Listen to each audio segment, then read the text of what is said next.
Hi, everyone. Thanks so much for joining us once again here in the Treehouse. Before we start on this particular entry into our positive masculinity playlist, I wanted to issue a specific set of content warnings for this pair of episodes. We're very excited to talk about Alien and aliens, and thank you to John and Amy for the suggestion. But as you may or may not know, these are films that deal very directly with issues such as sexual assault and forced pregnancy, and as a result, we spend a lot of time talking about these issues, as well as the many instances of sexual imagery in these movies, some of which are playful and funny, and some of which are decidedly not. So while there is a full list of content warnings in the show notes along with our source list, just like always, I wanted to provide this heads up at the top as well so you guys can make informed listening decisions. As always, if you'd like to connect with us, you can find us on Instagram or Facebook at A Safe Place for Boys, or email us at safeplaceforboys@gmail.com. Thanks again for listening, stay safe out there, and enjoy the show. H.R. Giger, no disrespect, but it's a penis with the tiniest little teeth, and it runs like a gecko. It's very silly. It's honestly kind of disrespectful to follow up a man's body getting ripped to pieces in front of his coworkers with the goofiest looking little penis monster you ever did see.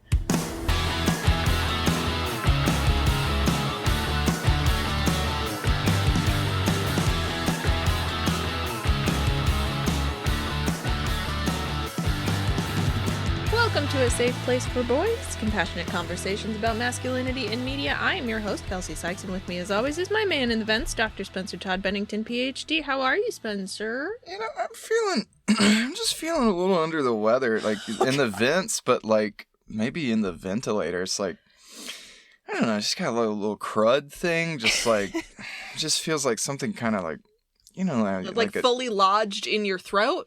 Yeah. Like just shoved all the way down there? Well, just kind of like a chest cold. Just sort of like, it's just like kind of heavy. Like can't quite cough, but it's like it's kind of hard to breathe. And I'm really hungry.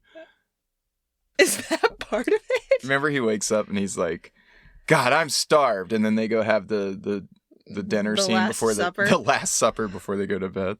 Yeah, I don't know. I'm just feeling like, just a little. Oh no! What's that bursting from my chest? God. It's a penis monster from space. Oh yeah, we prepared that as a skit and a sketch. This is a sketch comedy show now. Could you Except guess? It's no joke. No joke. Why isn't it a joke? Because it's an alien. And there's nothing funny about aliens, no. Even if they are shaped like penises with little teeth. There is nothing funny about it. They're the perfect organism. Yeah. And they the do not perfect have, organism is a penis with teeth. They do not have fear or comedy. They only have victims. Yeah, well... Pure predation. You'd think they'd be really good at stand-up comedy because they do have multiple mouths. In and it seems space! Like one of those mouths would be really good at coming up with bits. But mostly what it does with its mouth is eat people. It bits. Yeah. It bits you. Yeah, it sure does. But it does it with the smallest of the mouths, so maybe that's okay. I don't know, man. We're talking about Alien. We sure are. Yep. We're sure are talking about aliens. And you know what? Much like the xenomorphs, we're feeling a bit ambitious. We're going to take over the whole gosh dang multiverse. We're not just talking about Alien, we're talking about aliens. Whoa! Why are we talking about both of them? Probably because one of our dedicated listeners said, hey, I wish you would talk about aliens. That's true. Looking back now, I'm not entirely sure whether our devoted listeners specified alien or aliens. I really thought they said aliens. It's certainly possible. John, did you want to talk about alien or aliens? Because we are going to do both. So you can just fast forward to whichever part you wanted to listen to. And I'm sorry I didn't pay better attention to the text message that I was sent Let me go ahead and cover that this is a topic you were interested in. Cover all our bases and say I'm sorry and you're welcome. Yeah. And you know what? That applies to really everything we do around here. I am sorry. And you are welcome. Both of them. At all times. So yeah, we're talking about 2 movies this time around. We're gonna do a little bit of comparing and contrasting of these 2 films because they are similar in some ways and very different in other ways, and I think they have slightly different things to say regarding gender and masculinity and things like that. And also, one of us really likes Alien and the other one really likes Aliens. And so we couldn't decide which one of them we wanted to talk to. So we're like, we'll just do both. So in this first half, we are going to do our overview of 2 separate movies. So, you know, again, fast forward through the ones that you don't care about, I suppose. Or don't.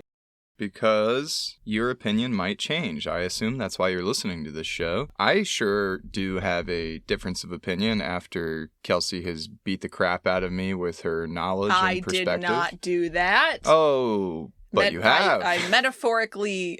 ripped out of my chest with... No, I mean, like, I came into this thinking, like, Team Aliens. Aliens is great. It's so much better than the first one. And, like, it's not. It's just different. Yeah. It's very different. And depending on the metric you use to appraise either one of them, you can see some merits and some flaws. And that's why we're talking about both of them. Yeah, I do think, especially having talked to, you know, a plurality of my coworkers about this question of whether Alien or Aliens is better, it all kind of boils down to, which genre is your preference? Because the first one is a horror movie and the second one is an action movie. And generally speaking, people lean more towards one of those than the other. And the other one, which is maybe even more important, is just like, which one did you watch first? Because like, if you saw Aliens when it came out in theaters, then that's probably the one that sticks in your head most readily. But that was not the case for me. I did watch Alien first. And also I like horror movies better. So there you go. Spoiler alert, I like Alien better. We said that in our preview episode. We sure did. No one's surprised by that. If you've been paying attention since the beginning, then, well, you know you're in for a rip-roaring, chest-bursting good time. Well, no, actually, according to the trailer, as of 1979, Alien was the scariest movie ever made. So you're not in for a good time. You're in for a very, very scary time. The most frightening time you could have in a movie theater as of 1979. So, fortunately, Alien is really not a wildly complicated movie. Supposedly very frightening. Also a misnomer in the trailer by saying that in space no one can hear you scream. Plenty of people scream in this movie, and I do hear it. I do hear it when they scream. So, other people can hear you scream in space. I think it's only when you're out in the vacuum that they cannot hear you. I think it's hilarious that that tagline is even associated with this movie because every single movie in the franchise involves some kind of like opening on the spaceship where miraculously a human person can resist the vacuum of space.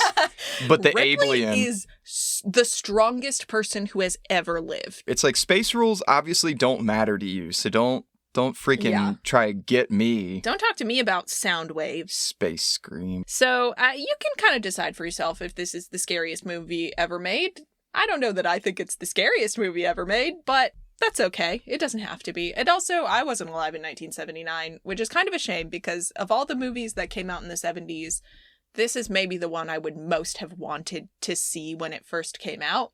Just because I do think for the time it was doing some stuff. The freaking Exorcist came out before this, I think, right? Yeah, The Exorcist was... It's pretty early. 1973. Yeah, that's what I thought. Yeah, way before. They're just hoping that maybe... They'd forgotten. Yeah, people... It'd been so long enough ago. People forgot about The Exorcist, I guess. Yeah. No, sorry. Yeah. I will say this is a pretty... It's like suspenseful. And I really actually like this opening sequence. It's very like spooky Star Wars where we're just kind of in space and it's slowly panning over the ship. And you get that iconic sort of fading in of the title one line at a time. And it's just this very matter-of-fact entrance of the Nostromo, which is the spaceship that this story takes place on. It is attached to a refinery. Or. Sure. Space ore. Space ore. Is Nostromo, is that a Shakespeare character? I don't think so. I wonder if it's meant to be a reference to like Nostradamus or something. What is the Nostromo? This feels like stuff we should have done before the recording. I mean, sure, but I didn't know what questions you were going to ask me before we got in here. Oh. Nostromo is a novel by Joseph Conrad. Yeah, so the Nostromo, which of course, as we all know, is named after a Joseph Conrad novel. Well, I think in that novel, it's probably the name of a ship. Sure, yeah. Probably He's a ship that about ships. Something bad happens on. But the set in this case is very utilitarian. The inside of this ship is all very gray. It's evocative of like the inside of a battleship, basically, where there are lots of these like very tactile little like nooks and crannies, and there are screens with physical dials on them, and a lot of like just little portholes that you have to crawl through instead of normal sized doors and things like that. It is very how people in the 1970s imagined the future. So like everybody's still smoking cigarettes 400 years from now. Every screen still has dials on it. It's still that sort of like green text on a black background. They imagined some things about the future, not touch screens though. I think nowadays if we made the equivalent of this, it would just be a lot of like iPads on every surface.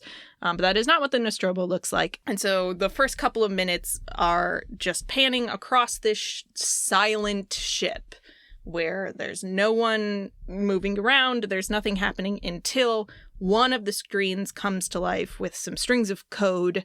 And at that point, the whole ship sort of starts to wake up. So we pan across the ship to this room full of these glass pods, which all open to reveal the 7-person crew who have all been in hypersleep as they move through space. And in this scene, we only see one of the characters fully like sit up so we can see their face. It is a character named Kane, who is played by John Hurt, who is arguably one of the most famous people in this movie at that time. If you were going to see this movie because you cared about one of the actors in it, John Hurt was probably the actor you cared about. So from there, we cut to the breakfast table where they're all palling around. Again, everybody smoking cigarettes just in a spaceship. Why not? There's no way to ventilate any of it. There's some light razzing going on. And 2 members of the maintenance staff who are named Parker and Brett are kind of pushing this question of the bonus situation, as they call it. Basically, they think that they should be getting equal shares of the profit of whatever this ore is with all the other members of the crew. And basically the Captain Dallas is like, you signed a contract. You'll get whatever your contract says that you're supposed to get, which they, of course, don't think is fair because they're like, we're inherently getting paid less because we're maintenance people and not like officers, but whatever. Before they can resolve that question, a yellow light comes on, signaling to Captain Dallas that Mother, which is the name that they have given to the AI that is in charge of the ship, wants to speak with him. So he goes to the command room, cockpit. What would you call the room? I'd call it the womb. Probably. I think that's the technical term. Stole my joke from later in the script. Yeah, so he goes into this room, which... This womb. This womb, which, I mean, I would assume is... It just meant to be like where he sort of pilots the ship and puts in all the technical information from. But it's got like one screen, a chair, and then every other surface up to and including the ceiling are just covered in lights. Blinking lights. And it's one of the only like white spaces on the ship. So a lot of the rest of the ship is either gray or black, and it has all these sort of tubes and nozzles and dials and everything all over the place. But this room is just covered in lights, and we never really see what all those lights are there to do. But he can interact with this little screen, and that's how he interfaces with Mother using something called the over-monitoring matrix. So he goes in there to see what Mother wants, and the rest of the crew is kind of confused because they assume that the reason that the ship woke them up is because they are close to Earth, but they haven't even reached, like, the outer rim of the Milky Way yet. In fact, they are only halfway home from wherever in space it was. But it turns out that Mother intercepted a transmission of some kind and woke them all up to respond to it. The most common reason that something like this would happen would be if that transmission was an SOS. But Parker, who is, again, one of our maintenance guys, says that this is a commercial ship, so he's going to only perform a rescue if he is getting paid to do it. Thank you very much. But this is where the science officer named Ash butts in to remind him that his contract does, in fact, state that everyone on board is required to respond to any distress beacons that could come from any possible intelligent life forms, or they forfeit their payments. Seems like a weird clause to have in your commercial contract. But, you know, I'm sure they have a good reason. It's probably a really noble, humanitarian reason. Well, yeah, it's because the company's so ethical. Yeah, they're really good. They're really good guys over there at Weyland-Yutani. They probably abide by all interstellar peace treaties and various cooperative... They probably are the interstellar peace treaty. Yeah. So they don't really know exactly what this transmission is yet, but Mother is kind of directing them towards this cool-looking sort of dark Saturn planet where it's perpetually storming and the air isn't breathable. So they're like, well, we're going to go down and see what this beacon is, even though we don't know what it is yet. Because I don't know why you can, like, accept a transmission and be like, it's going to take me a while to decode this. But you guys go look at it. Go see what it is. I don't understand why they go down before they know what the beacon is. But anyway, they're sort of detaching the ship part from the refinery to take it down to the planet and land on the planet. And not that it super matters, but the language that they use here is, at one point, Ripley, who is the third in command, says that they have detached the umbilicus in order to fly away. And that is, to be clear, the most subtle this franchise is going to be in reference to its themes. So go ahead and enjoy that subtlety while you can. I'm not really even sure why, but mysteriously the ship just starts, like, exploding and falling apart as they land. I don't know if they, like, hit something or if the ship's just, like, not good or if the atmosphere is weird. I don't know exactly why the ship starts falling apart when they land on this planet, but it does. Just imagine they landed on, like, a pointy rock. Yeah. And they didn't know it was there. Yeah. I mean, when it lands, you see the sort of, like, three-pronged, like, foot of the ship hit rocks, and so it doesn't, like, land flat on a surface. It's kind of, like, at a weird angle. So maybe they just, like, hit a weird rock on their way in or something like that. But the ship will need to dry dock for at least 24 hours. 24 hours to replace it, because the maintenance guys, again, not getting paid for this, so they're not in any real hurry to get anything done. They don't feel particularly respected, so they're going to take their gosh darn time fixing up the ship. But they've at least fortunately landed within walking distance of the source of that weird transmission. Dallas, who's the captain, and Kane, who is the sort of second in command, the John Hurt character that we saw wake up earlier, volunteer to go try to find this source, and they volunteer one of the two women on the ship, Lambert, who... we don't really get a title for her either, but she's kind of like a navigator. She's the one who's always dealing with all the maps and stuff. She sort of gets volunteered to go with them, even though she doesn't want to, which means who's in charge back at the old ship? Well, Ash? No. The person in charge is this little lady named Ripley. Cute little lady. Cute little lady played by, I don't know, some lady named Sigourney. So she is overseeing the repairs, and again, Brett and Parker are kind of like harassing her about getting their equal shares with the rest of the crew, saying they're not going to do any work until she gets all this stuff straightened out. And she says a couple of different things during this conversation, one of which is, don't worry, you'll get what's coming to you, which, way to go, Ripley, you sure did curse them. But she also says, like, no, actually, don't worry. The company will honor the agreement that they made with you. You signed this contract. You'll get everything you've been promised. Don't worry about it. The company will take care of you. Well, she specifically says that they're entitled to the same amount. Actually, she says something a little different than what Dallas said to them at the beginning. Like, the mechanic guys are worried they're going to get half shares. And Ripley's like, no, if you read your contract, you would know that you're entitled to XYZ amount and you'll get what's coming to you. Right. Yeah, so we've kind of get the sense that she's a bit of a goody two-shoes rule follower. She's just trying to get this ship full of unruly dudes to do their jobs. And while all of that is happening, Science Officer Ash is just waiting around on Mother, because she is still collating. He's collating. Collating. Still collating. Which I guess means just still trying to, like, translate that transmission. Mm-hmm. Which seems, again, like you have a supercomputer that's in charge of this whole ship and it can't make sense of a transmission faster than this. It's been, like, hours at this point. So Ripley is like, I'll just do it myself. Like, fucking pen and paper. I will figure out what this transmission is. And so not pen and paper. It's a lot of switch flipping and, like, clack, clack, clack, clack, clack typing. Because, again, that's what they thought computers were going to be in the 70s. It's very cute. There's a cat. His name is Jonesy. He's hanging out. He's the most important character in the whole movie. But anyway, back on the planet, our intrepid explorers are out poking around all these sort of rocky outcroppings where they find a crashed spaceship. Wow. The design of this ship is evocative. It's a real sort of Rorschach test of a ship design, and specifically, the test is which of any number of sex toys do you first see when you look at it? Anyway, It's got the tubes.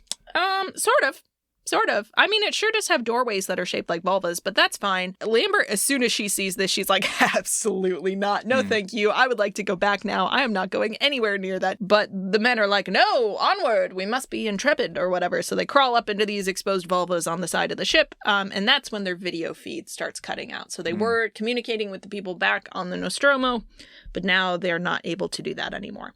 So the interior of this ship is a little different from the Nostromo. It's very sort of organic looking and wet. Very wet. Why is it wet? No idea.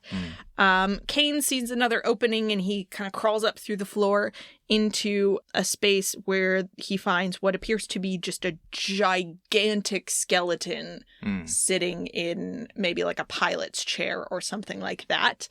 They remark, first of all, that it's huge. Is a big boy, whatever it was. And whatever it was, something bad seems to have happened to it because the body looks like it's sort of growing out of the chair that it's sitting on, and also the bones in the center are all pushed outward as if something has come out of the skeleton, which is probably fine. It's probably nothing. Why would you worry about that? You don't make a faceless corporation millions of dollars in ore refining by paying attention to red flags, okay? It's always moving forward.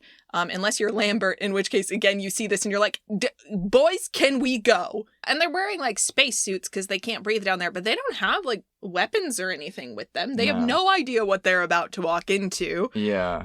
And, like, what's the deal? Are they just all in a hurry? Because, like, they also know the ship has to be repaired. What's the rush? I mean, I get the sense that Kane in particular is very, like, curious. He just, like, wants to see what the thing is. He's in a new place. He wants to see what the thing is, I guess. Okay. Again, like, so many people in, like, the fan community dislike Lambert because, well, she's played by a woman, and that's just always going to be a problem for sci-fi nerds. But she is, like, she has one note, and that note is, I don't want to be here. I don't want to be doing this. I think this is stupid. I think this is dangerous. I would like to go back.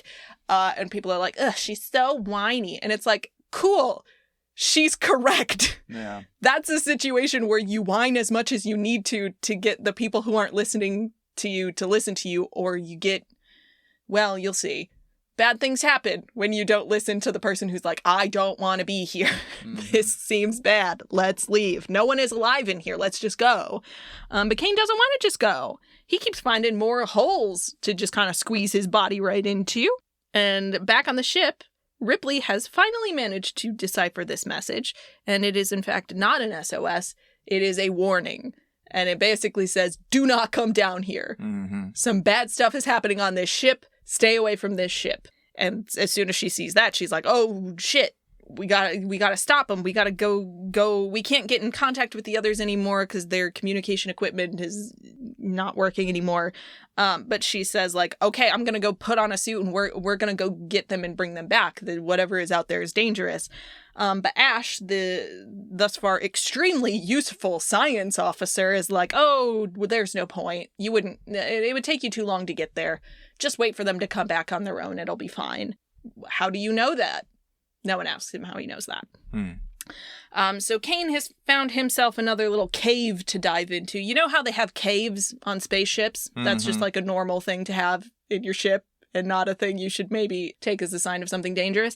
He just kind of plops himself right down into this cave that's sort of underneath the floorboards, underneath the giant skeleton that something has ripped its way out of. So when he gets down into this suspiciously warm cave inside of a planet that doesn't appear to have a sun, so not sure where all this warmth is coming from. Seems kind of weird. And he looks around and he's like, oh, there's a bunch of things in here that they kind of look like eggs. That's weird.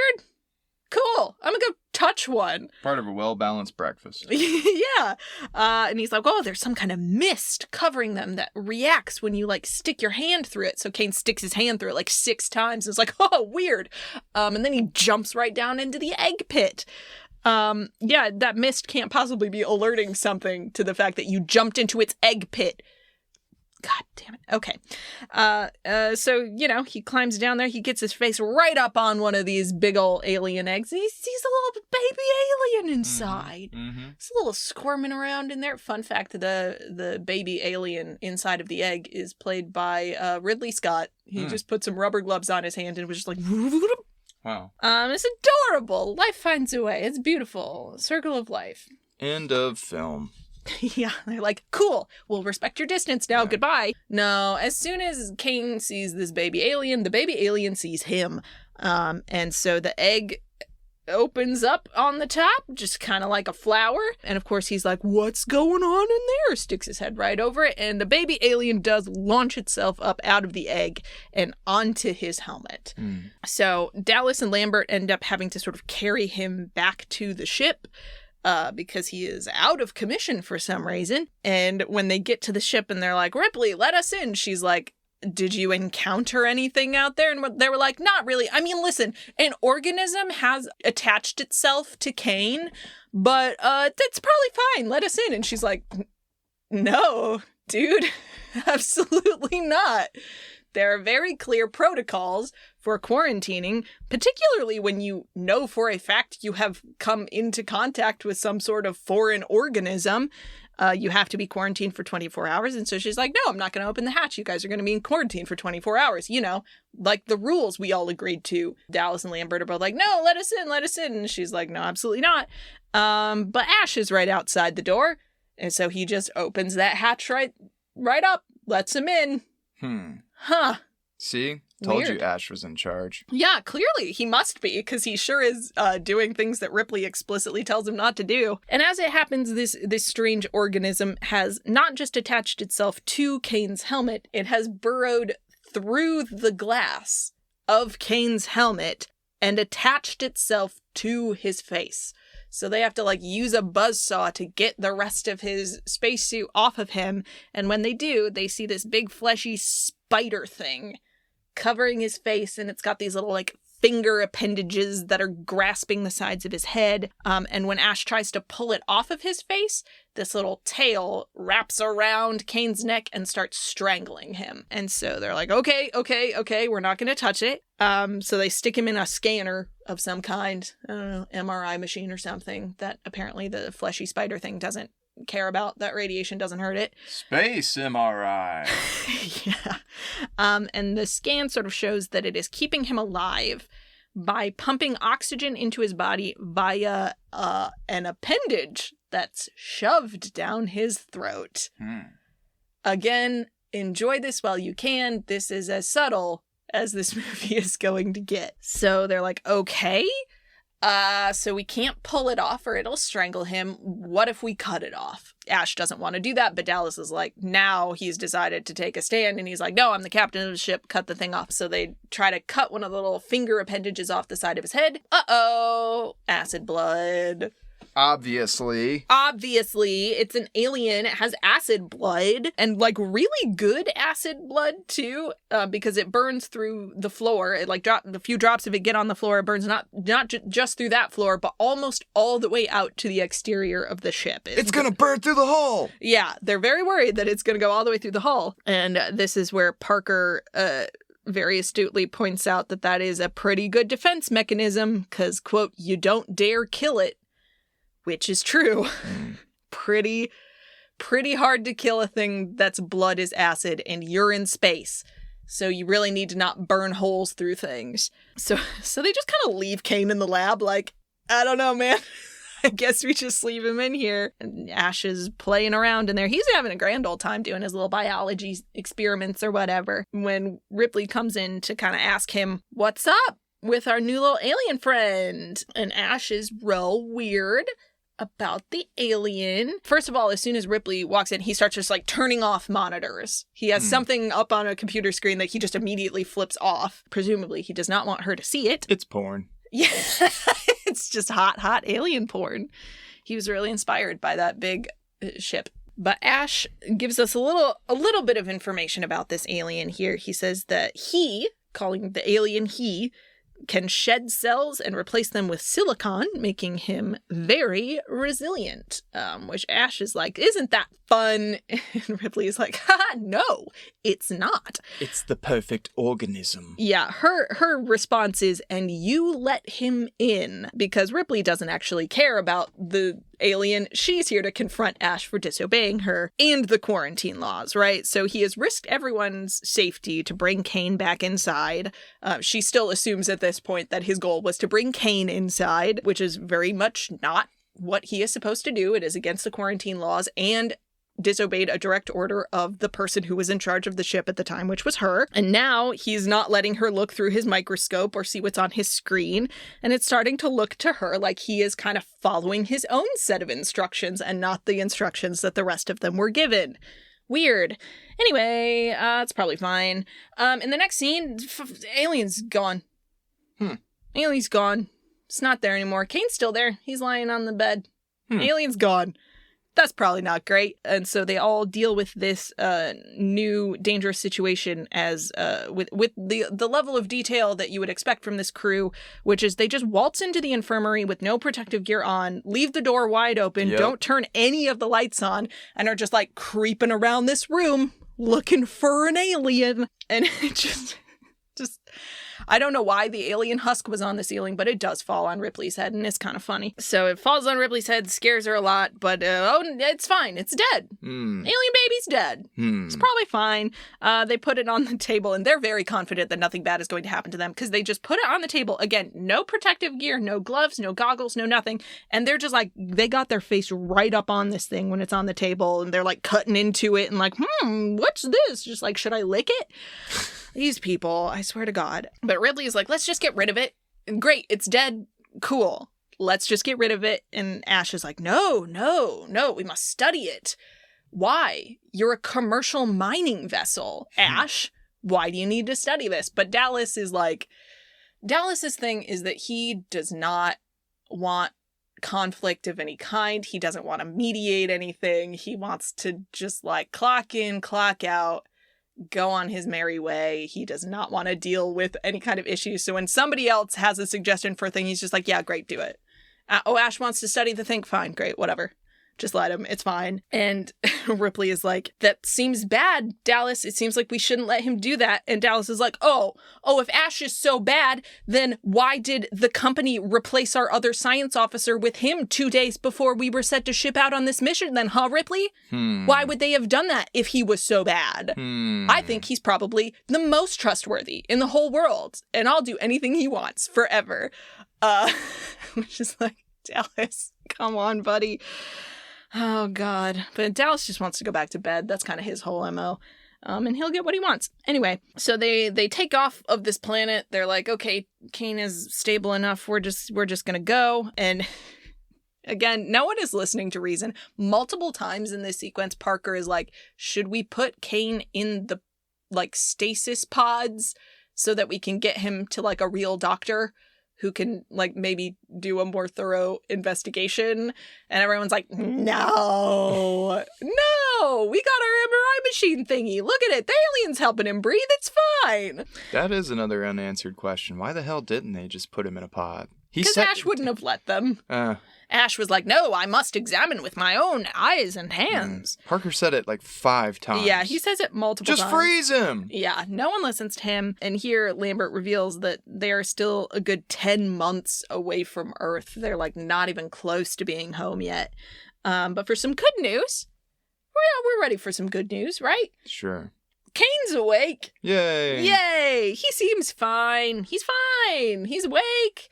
They all sit down for one last great meal together before they all go back into the pods, and when they wake up they'll be back home at Earth and everything will be great. Yippee! But weirdly it seems like the food is kind of like not agreeing with Kane. And he, you know, first he's like he's got some like tummy problems, and then it seems like kind of maybe his chest is hurting. That seems weird. And then indigestion probably. Yeah, take a Pepto-Bismol, Kane.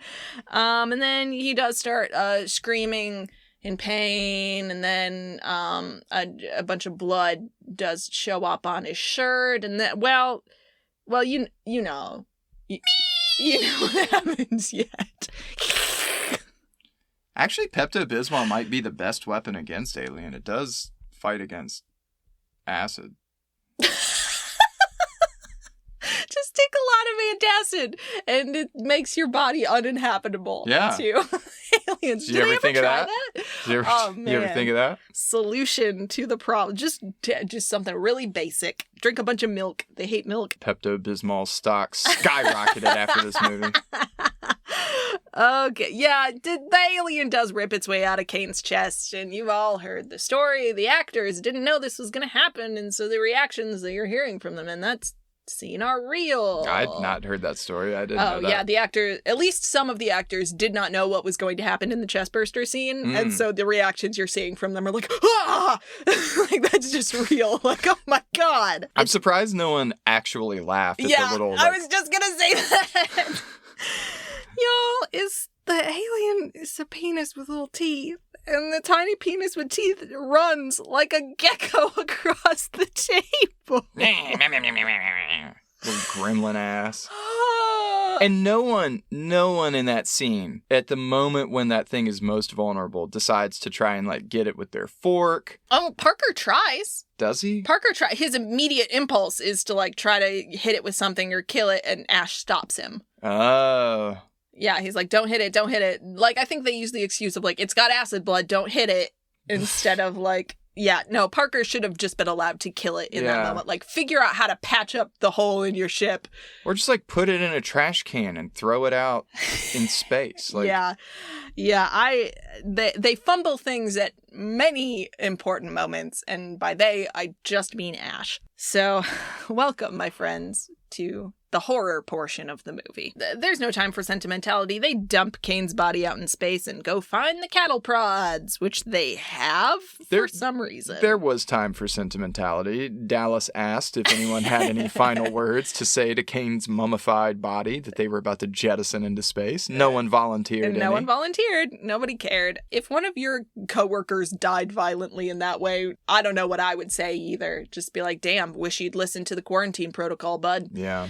Anyway. Fuck you, buddy. That's what I'd say. Yeah. Actually, it wasn't his fault at all. He was fully passed out. He had no say in the bring me on the ship or don't bring me on the ship.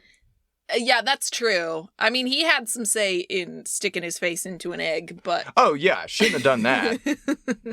Could have listened to Lambert, and then you would have been alive. But anyway, Ash rigs up some motion detectors, and they all decide to split up into teams, which is a time-honored tradition in horror and always a good idea.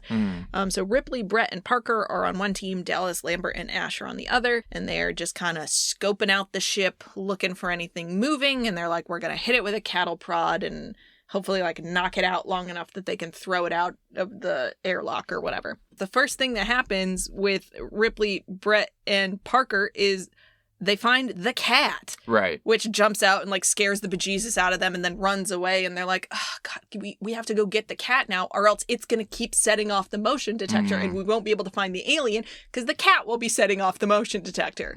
So Brett goes off alone to track down the cat. This is another, like, the second most famous actor in this movie, Harry Dean Stanton, I think. Harry? I think it's Harry Dean Stanton. So again, you came into this movie in 1979 being like, oh yes, my favorite famous, but oh, he's dead. Oh no, the other, who's the main character of this movie? God damn it. It's not Brett. I'm just going to tell you it's not Brett, because he goes off to find Jonesy and finds this, like, husk of alien skin lying on the ground, which tells us that our new friend is growing. So it is maybe not a tiny little penis gecko anymore. It is a large penis gecko. Yep. And when Brett does find Jonesy is kind of like behind some pipes or whatever. And so he bends down to try to get Jonesy out. As he bends down, we see this very, very large creature jump down from the ceiling behind him, open up like 3 sets of progressively smaller mouths, and then it just sucks Brett up into the ceiling. Yeah. We don't really know what happened. We don't know what the alien wants with Brett, but Brett is gone. And Jonesy does absolutely nothing to help him, as is his right. Don't worry, Brett got baptized right before this, so he was cleansed of his sins by the dripping coolant. Yeah.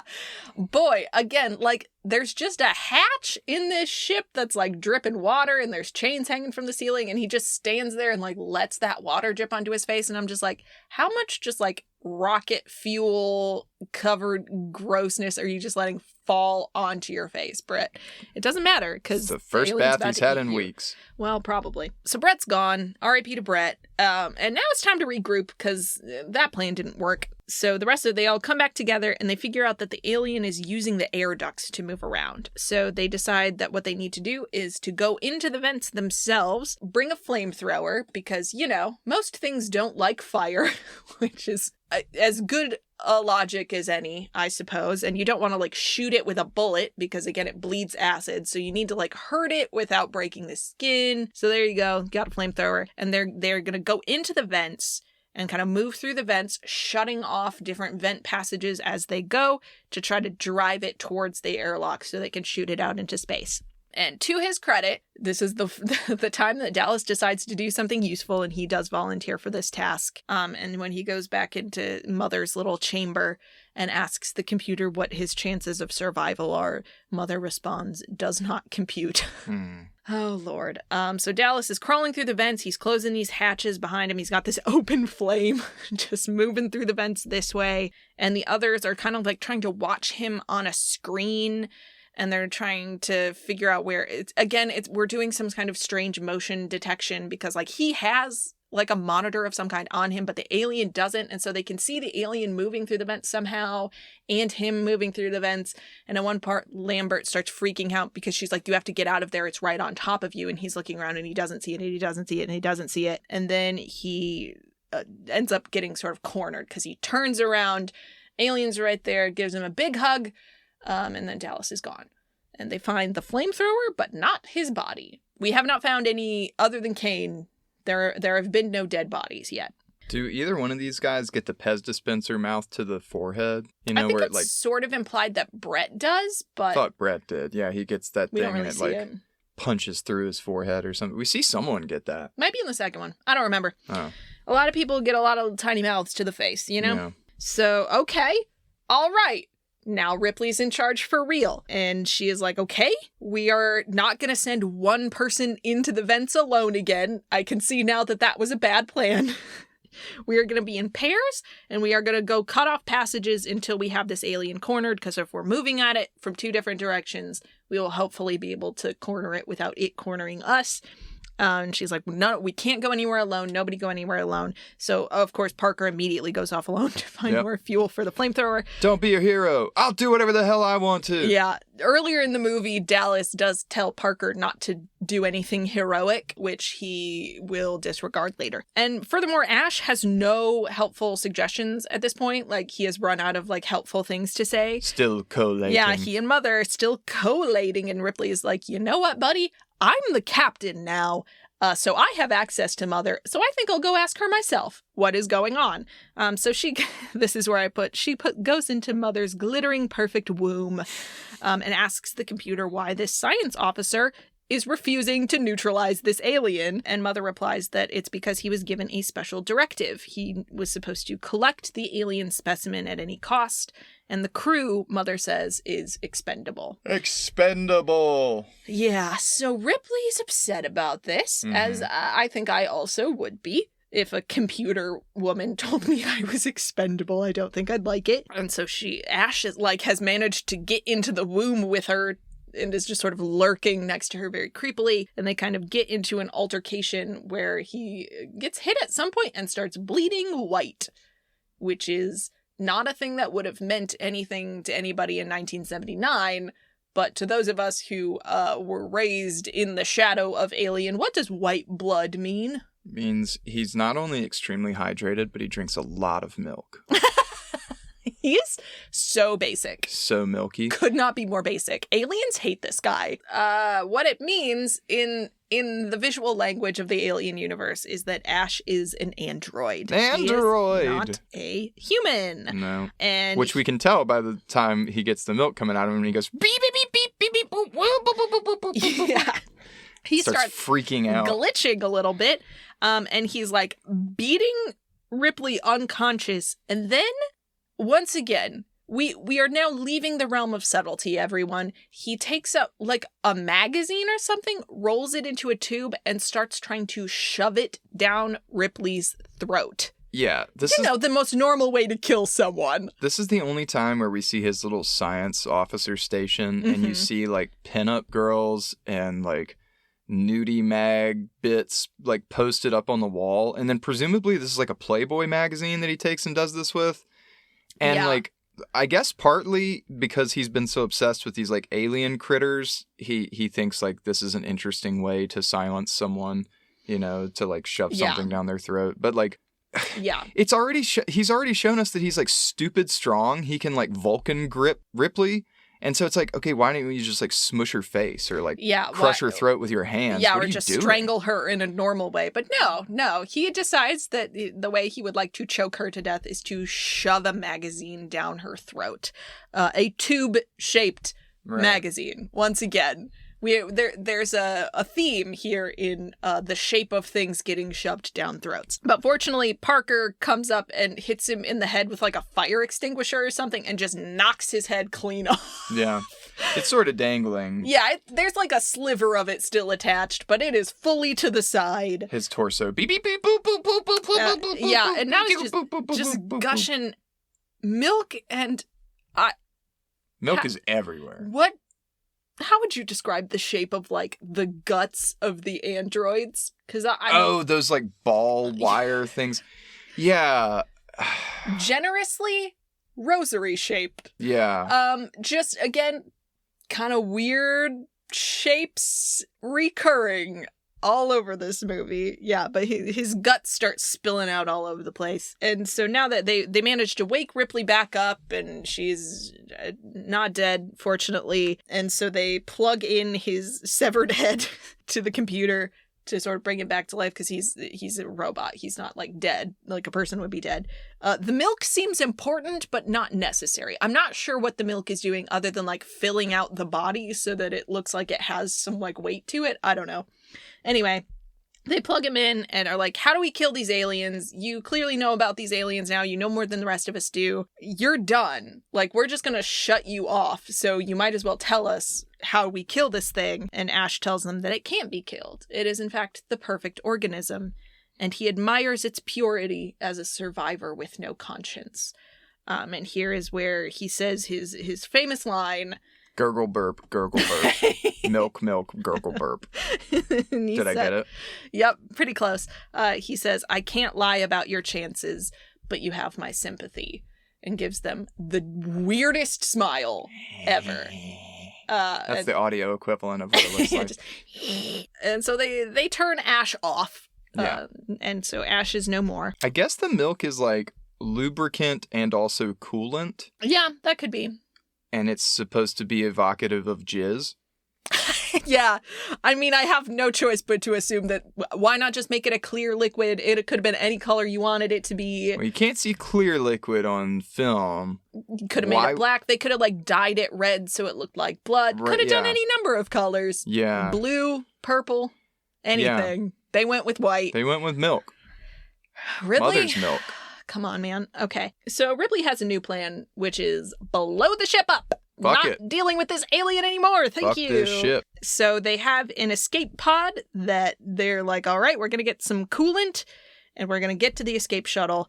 I sure hope nothing gets in their way before the ship detonates. Probably not. Probably fine. So Parker and Lambert go off to look for coolant while Ripley is just straight fucking around with a cat. Come on, Ripley. This part's weird. I mean, like, okay, cat, sure, but, like, you still got a crew of 3 humans that are about to be alien food. Yeah. I don't know that I would waste a single second looking for this cat. I wouldn't either. It's not even Ripley's cat, to be clear. The cat belonged to Brett. So, like, Ripley doesn't even have, like, a specific attachment to the cat. I do think, particularly when we get to the sequel, it is important to know that Ripley is the kind of person who, when evacuating a ship with a deadly alien on it, remembers that there's a cat on board and is like, oh no, I have to go back for the cat. You guys go get the coolant. I'll meet you on the shuttle. And just spends way too much time going and trying to get this cat into a little cat carrier to get it to the shuttle. But because there is no justice in this world, the alien finds Parker and Lambert first. And it manages to sort of get between them. They're, like, pulling these canisters out of the wall, and Lambert is, like, throwing them back to Parker, who's doing something with them. And the alien lands in between the two of them. And it is facing Lambert, and so Parker can't shoot it with anything. He's got the flamethrower. But if he shoots it in that direction, it's gonna hit Lambert as well. And so he's trying to say to her, like, you have to get out of the way. And she's like, I can't. If I move, this thing is gonna lunge at me. And it is, like, twice her height and looming over her and dripping water from its mouth because it has so much spit. I assume it must be spit. It's just like when you have a mouth inside of a mouth inside of a mouth, you need a lot of mouth lubrication. And this thing is just drooling all the time. Well, it ain't got no lips to hold all that spit in. That's true. It has no lips. Just teeth. It's the perfect organism, though. It's the perfect organism. The perfect organism is drooling constantly. And Lambert just kind of, like, freezes. And so Parker, I told you he disobeyed orders. He does something heroic that does not end up panning out for anyone because he sort of jumps at the alien's back. But the alien has this big pointy tail, so it just skewers him through the chest and lunges at Lambert, and so they are both gone. Unfortunate.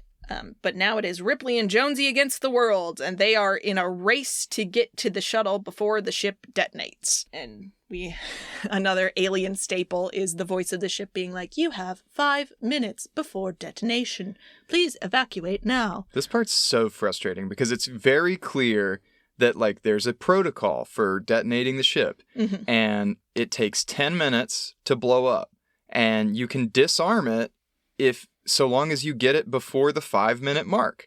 She activates the thing, starts running around, something happens.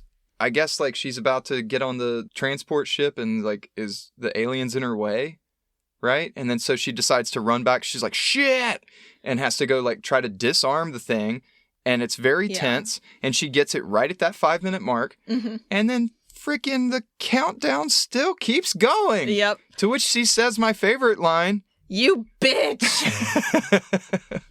Yeah, she does call the ship a bitch, which is accurate. Mother has not been good to her. No. The problem with this sequence, it looks really cool. It's a very sort of like low budget sequence. You know, it's got these flashing emergency lights on, but the backgrounds all look like alien skin. Like, everything is the same color as the alien. The alien kind of looks like it's made up of the same sort of, like, tubes that are all over the walls of the ship. So it's kind of hard to tell exactly, like, where she is in space, how far she is away from the shuttle, where the alien is, if it's following her, if it's not following her. At some point, she drops the cat carrier and leaves it and then comes back for it. But in any case, she, one way or another, realizes she needs to buy herself more time. She tries to put in that detonation tries to undo the detonation sequence. It doesn't work. She calls the ship a bitch. And so now she has to just grab her flamethrower and be like, I'm getting to this shuttle or I'm dying. Yeah. One of those two things is going to happen to me in the next 5 minutes. And when she comes back, she's like relieved because the alien's not where it was, and so she thinks she's in the clear and like does her thing, checks her corners, and then like gets on the transport pod. And I will say the version that we watched was the theatrical cut, and so we were like, I wonder what's different about the director's cut, because Ridley Scott loves a director's cut. The difference is in this sequence, basically. So while Ripley is like running around the ship, she finds Dallas. This is in the director's cut. She finds Dallas. He is still alive and trapped in the wall with some like goo, and he begs her to kill him, which they cut out of this version of the movie so that they could use it in every other movie in the franchise. You will find many people stuck in wall goo begging you to kill them. Does she kill him? I don't know. Coward. Yeah. And in this sequence, the alien is like much more actively tracking Ripley in the director's cut, because they kind of wanted it to have a thing where like this alien is kind of like into Ripley and it's like tracking her specifically because, the fact that someone tried to shove a porn magazine down her throat earlier or didn't like really hammer home the sexual assault theme. But they cut some of that out. So it's mostly just her running around trying to find her cat box. But she does get to the shuttle in the nick of time. Rock the Thank cat box. Goodness. Rock the cat box. Well, it does get rocked quite a bit. But she and Jonesy make it to the shuttle. They manage to get away from the Nostromo just in time for it to blow up completely. And she's like, oh, thank goodness. So she, as one does, strips down to her underwear, because you gotta. You simply must. Her ill-fitting underwear. Apparently that was a Sigourney Weaver thing. Like, she decided to wear them like that. I don't know. Deeply weird underwear choices being made. But she's like getting ready to get into her little pod. And she's like, oh, well, that was a pretty bad day. But at least I'm safe now. But you know who else made it to the shuttle? Jonesy. Who else? That's it. End of movie. Incorrect. Tucked into the wall amongst all of the tubes that it just so happens to look exactly like is Kane's beautiful drippy son. Oh no. The alien. And to Ripley's credit, she resists one of the final girl specials, which is like fighting to the death in your underwear. As soon as she sees that this alien is here, she's like, oh no, and goes and puts on a spacesuit, because at this point there is only one thing to do to get rid of this thing, and it is rocketed into space. So she very gingerly puts the spacesuit on and sort of creeps across the room and straps herself in. And fortunately, she has already put Jonesy in the pod at this point. So Jonesy is not free roaming, and she is at this little control panel that, for whatever reason, has extreme power over the vents in this room. And so she's just using the vents to hit the alien, blast it with air, and kind of inch it over towards the door little bit by little bit. And once it's close enough to the door, she slams the door open and the alien gets shot out into space once and for all. Wow. And the movie ends with Ripley giving her final report of the Nostromo and sealing herself up into her pod, hoping to be rescued somewhere else down the line. Wow. It's the scariest movie ever made in 1979. So scary. So much scarier than The Exorcist. So much scarier. Everyone says so. All right. So we have talked through the plot of Alien, such as it is. Extensively. More than you needed to know. Welcome, everyone. So let's talk about the sequel. Yeah. Which is from the 80s, not the 70s. So the world is a very different place. But it has a very similar opening sequence, sort of, where we're seeing a spaceship moving slowly through space and kind of panning over it and panning through it. But this is a James Cameron joint, so space is all like blue and sparkly now. Yep. That's the big difference. Probably a bigger budget, definitely a different aesthetic going on with the James Cameron joint. Yeah. He loves blue. Yeah. He loves blue, James Cameron. And so we see Ripley's shuttle. So this is sort of following what we think is immediately after the events of Alien. It's all covered in frost. It's sort of docking onto this larger ship, and these rescuers come in with their full suits on because they understand how a quarantine protocol works, and they don't know what's on this ship. And they see her little like cryopod or whatever it's called and wipe the frost off of it, and she's lying in there like Sleeping Beauty. And all the rescuers are disappointed because now they can't just like scrap her ship for money because there's a person in it. And we remember we're in the Aliens universe. Damn it, we have to save someone instead of just make money? God. Yeah, everyone's always disappointed. But they take her to Gateway Station, which is somewhere near Earth, I guess. We don't really know how close it is. Closer than she was before, certainly. And she is kind of set up in a hospital bed there. And her first visitor is none other than Jonesy, who also survived the trip. Meow. Probably a different cat actor. A cactor, if you will. And he is carried in to see her by a besooted man named Carter Burke. Who's mad about you. Sorry, that's all I know this guy from. What's the actor's name? I don't know. I didn't look it up. It's the Mad About You guy. It's the Mad About You guy. He no one's going to know what that show is. Looks like a weasel, and that's all you really need to know. And he works for the company. The company. The company, you see. But don't let that fool you. He's actually an okay guy, as all capital C company men always are. Yeah. I work for the company, but please, don't hold that against me. Yeah. I'm a good guy. I'm a good guy. I didn't even murder your cat with my bare hands. Yeah. He also doesn't have a New York accent, but... He's from Space New York. Space New York. He's not. He's Joey Wheeler. And he comes to give Ripley the very good news that she has been in hypersleep for 57 years. Woo! Yikes. And she was found by those scrappers basically by sheer luck. She's just been drifting through space for 57 years. And Carter breaks this info to her by basically saying, "Chin up, kiddo," which is wild because he appears to be about 15 years old. And Ripley is, at this point, I think, old enough to be his grandmother. But it's the 80s, so men just get to talk to women like that. And Ripley reacts to this news by having an alien rip out of her chest. Oh, no! It's... Is that our sound effect for it was all a dream? It's a rib shot. Get it? Because her ribs get ripped open. Shot. Yeah, just kidding. This is just a dream of a chest burster. So sooner or later, Ripley is sort of up and at him. And she's staring out at this fake forest scene on a screen in this space station because this universe is terrible. And Carter shows up again and gives her two important pieces of information. Or at least we learn two important pieces of information in this scene with Carter. One, Ripley had a daughter back on Earth 57 years ago whose status is currently unknown and who, interestingly, she just never brought up in that whole first movie where she was trying really hard not to die, and maybe she might have brought up that she had something to live for if it had been that important to her, but now... Just didn't come up. Yeah. Just didn't come up. You know how you, when you're in a life or death situation with your coworkers, don't even mention you have a daughter waiting for you? Yeah, no. Especially in that conversation where everyone's talking about what they're going to do when they get home. Yeah, what they're most excited about back on Earth. And I think the most important focal point is like, better food. Yeah, the food is better.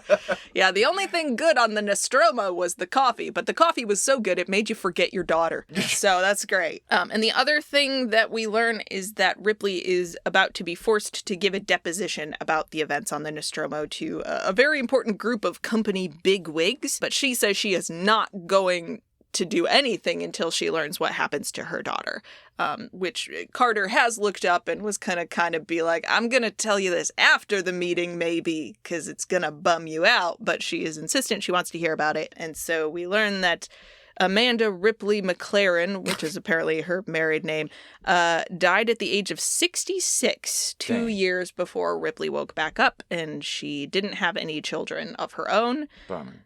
Which is kind of like, it's another one of those, like, views of the future where it's like, still dying at 66, though, huh? All right.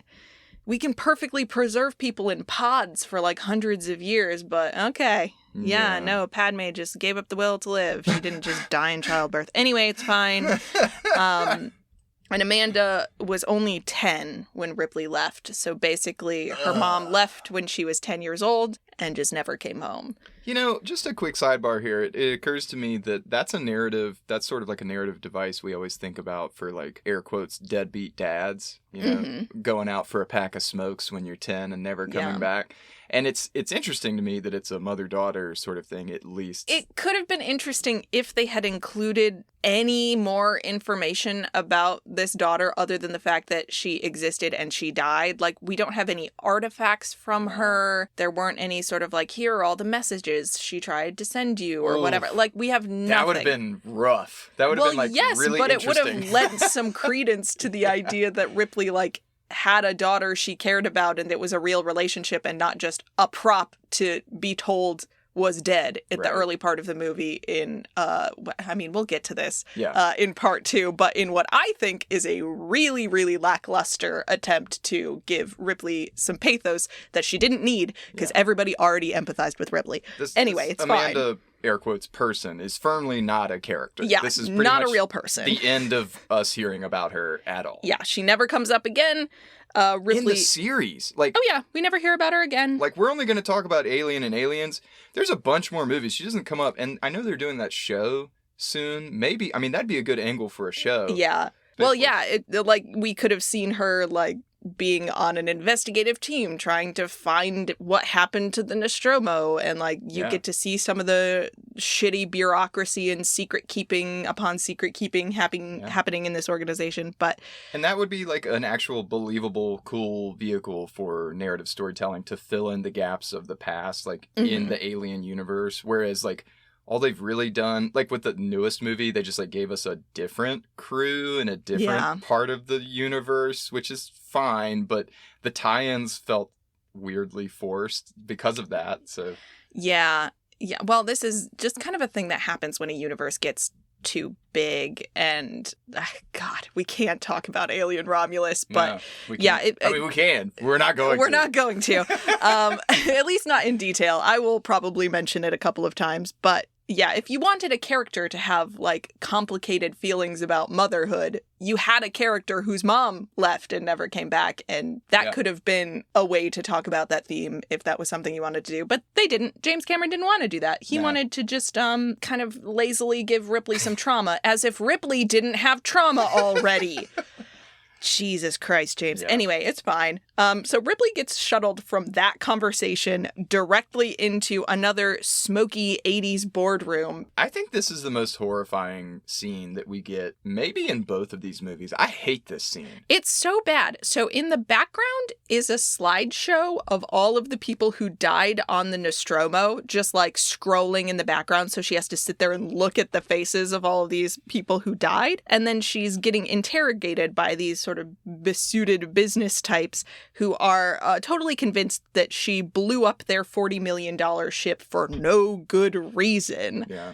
Because they've never seen one of these aliens. They've never even heard reports of any of these aliens. She must just have imagined them. Which is BS on a number of axes. Like, maybe it's believable to think that some of these people in the room haven't been privy to this information. But if you watch enough Alien movies, you absolutely know that there is knowledge of the xenomorphs out there. Like, the company is well aware that they exist. Well, and Ripley knows that they exist because that was what Ash was sent to collect on the mission she just got off. She could say, like, you people sent an android to get that alien and bring it back here. Yeah, and that, I think that's why I hate this scene so much. She's in this boardroom for hours. They keep asking her the same thing. She even is just like, I've told you everything I know 3 times already. What more, like, how do you want me to say it differently? And, like, if you've ever been in a situation like that, you just start to get angry, and it's almost like that's what they want from her,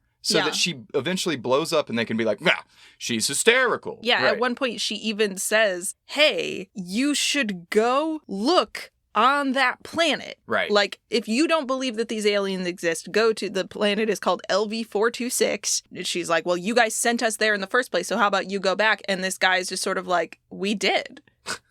Of course we did. We've had colonizers there for generations. They've been terraforming the planet for 20 years, and they've never seen any aliens. I just said colonizers instead of colonists, but, like... Correct. Whatever. No, he says they've got a whole shake and bake colony of 60 families. Not 60 researchers or anything like that. No. Families. Yeah. They have sent... kids. That's how you do it. To this planet. You send just poor, desperate, sort of like, I think of like the gold rush, you know, like these like homesteaders that are just trying to hit it big, you know, and like promise them that there's something out there for them. But what's out there for them is certain doom. This is a desolate rock They are pawns. Well, and the hope theoretically is that, like, if you have kids there, you have a built-in another generation who can continue the work. Right. But that requires them to not all die horribly. Yeah. Which is, unfortunately, spoiler alert, not what is going to happen on LV-426. Yeah. But hey, let's go take a look at this shake and bake colony, shall we? God. We cut to a place called Hadley's Hope, which is the LV-426 outpost, and we see all these nice people trying desperately to make this planet livable. So they've got some, like, better sort of air filtration stuff going on. People don't have to walk around in full spacesuits when they're on the surface of the planet anymore, but it's still, like, rocky and dark and, like, sort of perpetually storming. And we learn that some prospectors who were sent out onto the planet on company orders have apparently found something big, as it is in the Alien movies, and they have these concerns about who will get to claim it, right? Yeah. They're like, these people have gone out and found something, and they're worried that the company is just going to, like, take everything and not give them any credit and not pay them for any of the work that they did, etc., etc. And sounds about right. Yeah, we learned that, like, the people in charge on the planet are sort of on the side of these prospectors, but they're also like, it takes us so long to communicate with the home base. Who even knows? This communication always breaks down, and they never give us any straight answers about anything. That's probably my favorite character is this, like, middle management guy that they're communicating with. It's like, I don't know, buddy. I'm doing my best here. He's also from New York. Foreman of the Cheesecake Factory. Yeah. Yeah. Who's just sort of like, he's got big, like, union boss energy. Yeah. He's just walking down the hallways with messy tie, just, like, yelling at kids on a tricycle. You're not supposed to be on this level, kids. Get out of here. And so we cut to another part of the planet where a nice Chrysler Town and Country Mars rover with a mom and dad and 2 kids are driving around in the countryside and just so happen to stumble across an eerily familiar sex toy ship. Something big. Which Eagle Eye viewers will remember as the one that had all the fucking alien eggs in it. Yeah. So naturally, Mom and Dad get out of the van to go explore with nothing now but safety goggles and flashlights, because they don't even have the spacesuits anymore, while their ominous blonde daughter is watching from the rover. And Timmy. We care less about Timmy, unfortunately. So did James Cameron, obviously. Yeah, this girl's name is Newt, and she is about to be traumatized because her mom and dad come back to the van with a brand new sibling. Yay. It's attached to her dad's face. It's a face hugger. Sheesh. So guess who doesn't look so crazy now? Yeah. And guess who gets to be woken up in the middle of the night by Carter and a space marine named Gorman? They show up at Ripley's door and are like, hey, Ripley. Y'all, do you get it? His name is Gorman. He's a marine. Do you get it? They'll get it later, I'm sure. Yeah, so they're like, hey, totally crazy. Do you want to take a little trip to LV-426? Because coincidentally, we have lost contact with all of the colonists there. I'd say it's probably nothing, but it might be the thing that you told us was there. Probably nothing. It's just, we would love somebody who knows something about these aliens to go to this planet with us. And Lieutenant Condescension is like, don't worry, ma'am, you'll be safe this time. You'll be with the finest soldier killer machine marines that this world's ever seen. Green berets. Yeah, well, he doesn't talk like that. Some other people later talk like that, but he's like, don't worry, we'll protect you. And Carter is like, yeah, these Marines are tough hombres, you know, like a cool guy. And Ripley is like, oh, great, you've got Space Marines. You don't need me then. Goodbye. Yep. See ya. But, you know, Carter is also going to go on the trip to protect, you know, the company interests, and he wouldn't go if it was going to be that dangerous. She is not convinced by that either. So Carter tries a different tact of being like, well, you know, it's so good that you're keeping busy running forklifts down on the docks. You know, I know that's the only work you could get because everyone thinks you're crazy. And this could, you know, maybe be a chance for you to get your flight privileges reinstated. But, you know, if you don't want to, that's fine. I won't make you. It's fine. It's up to you. If you want to keep your shitty, terrible job, that's fine. And the only thing that makes the shitty, terrible forklift job a little bit better is that it's not a traditional forklift. It is a sweet mech suit. Yeah.